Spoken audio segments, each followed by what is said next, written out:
ಏನಿವತ್ತು ಒಂದು GBDA ವತಿಯಿಂದ JMC ಸರ್ವೆ ಆಗ್ತಿತ್ತು. ಆ ಸರ್ವೆಗೆ ಏನು ಲೋಕಲ್ ರೈತರುಗಳು ಇದ್ದಾರೆ ಮತ್ತು ಜೊತೆಗೆ ಹೊರಗಡೆಯಿಂದ ಬಂದಿರುವಂತಹ ರೈತರುಗಳಿದ್ದಾರೆ, ಅವರುಗಳೆಲ್ಲ ಏನು ಅಡ್ಡಪಡಿಸಿದ್ದಾರೆ.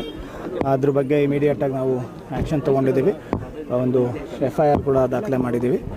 ಫರ್ದರ್ ಏನು ಪ್ರೊಟೆಸ್ಟ್ ಮಾಡ್ತಿದ್ದಾರೆ ಆ ಪ್ರೊಟೆಸ್ಟ್ ಅವ್ರನ್ನ ಮನವೊಲಿಸೋಕ್ಕೆ ಪ್ರಯತ್ನ ಪಟ್ಟಿದ್ದೀವಿ. ಬಟ್ ಅವರು ಸದ್ಯಕ್ಕೆ ಯಾವುದೇ ರೀತಿಯಾದಂಥ ಮನವೊಲಿಕೆಗೆ ಅವರು ಒಪ್ಪಿಲ್ಲ.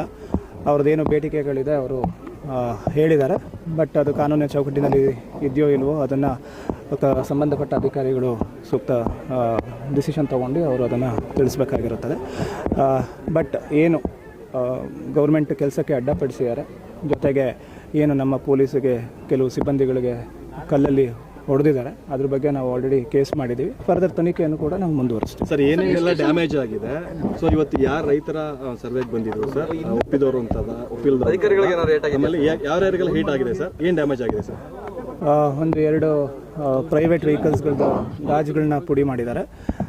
ಜೊತೆಗೆ ನಮ್ಮ 3 ಸಿಬ್ಬಂದಿಗಳಿಗೆ ಏಟಾಗಿದೆ. ಒಬ್ಬರು DYSPಗೆ ಮತ್ತು ಒಬ್ಬರು ಇನ್ಸ್ಪೆಕ್ಟ್ರಿಗೆ ಮತ್ತು ಒಬ್ಬರು ಸಿಬ್ಬಂದಿಗೆ ಏಟ್ ಬಿದ್ದಿದೆ.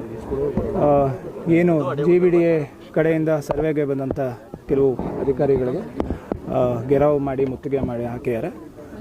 ಇದ್ರ ಬಗ್ಗೆ ಎಲ್ಲ ನಾವು ಆ್ಯಕ್ಷನ್ ತೊಗೊಳ್ತಾ ಇದ್ದೀವಿ. ಅದು ರೆವೆನ್ಯೂ ಇಲಾಖೆಯಿಂದ ಅದೇನು ಕಂಪ್ಲೇಂಟ್ ಕೊಡ್ತಿದ್ದಾರೆ ಅದ್ರ ಬಗ್ಗೆ ನಾವು ಎಷ್ಟು ಜನದ ಮೇಲೆ ಮಾಡ್ತಾ ಇದ್ದೀರಿ ಸರ್?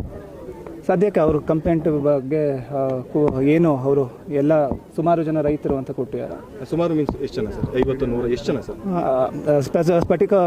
ಸ್ಪಷ್ಟವಾಗಿ ಅವರು ಯಾವುದೇ ನಂಬರ್ನ ತಿಳಿಸಿಲ್ಲ.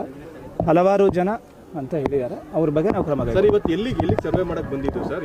ಏನು ಸರ್? ಮಂಡಳಿ ದೊಡ್ಡಿಲ್ಲಿ ಏನಿದೆ ಅಲ್ಲಿ ಸರ್ವೆ ಮಾಡಕ್ಕೆ ಬಂದಿದ್ದಾರೆ. ಅಲ್ಲಿ ಏನು ರೈತರುಗಳು ಒಪ್ಪಿಗೆ ಕೊಟ್ಟಿದ್ದಾರೆ, ಆ ಒಪ್ಪಿಗೆ ಕೊಟ್ಟಂಥ ರೈತರುಗಳ ಜಮೀನನ್ನು ಮಾತ್ರ ಸರ್ವೆ ಮಾಡೋಕ್ಕೆ ಇವತ್ತು ಬಂದಿದ್ದಾರೆ. ಎಷ್ಟು ಜನ ರೈತರು ಒಪ್ಪಿಗೆ ಕೊಟ್ಟಿದ್ರು ಸರ್? ಅದು JMC ಅಧಿಕಾರಿಗಳು ಅವರ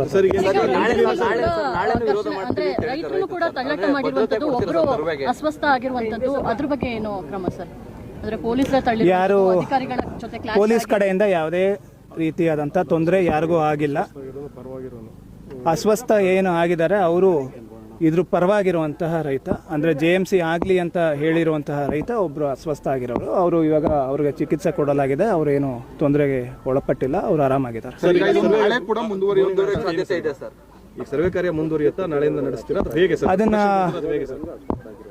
ಏನು ಸಂಬಂಧಪಟ್ಟ ಅಧಿಕಾರಿಗಳು ಅವರು ಯಾವ ರೀತಿ ಡಿಸಿಷನ್ ತಗೊಂತಾರೋ ಆ ಡಿಸಿಷನ್ಗೆ ನಾವು ಬದ್ಧವಾಗಿರ್ತೀವಿ. ಜೊತೆಗೆ ಆ ರೀತಿ ಏನು ಪ್ರೊಟೆಕ್ಷನ್ ಕೊಡಬೇಕು ನಾವು ಕೊಡ್ತೀವಿ. ಹೌದು, ಏನು ನೋಡಬೇಕು ಅದರಲ್ಲಿ ಅವ್ರದ್ದು ಏನು ಮಾಹಿತಿ ಇದೆಯೋ ಅದನ್ನು ನಾವು ತಿಳ್ಕೊಬೇಕಾಗುತ್ತೆ. Thank you.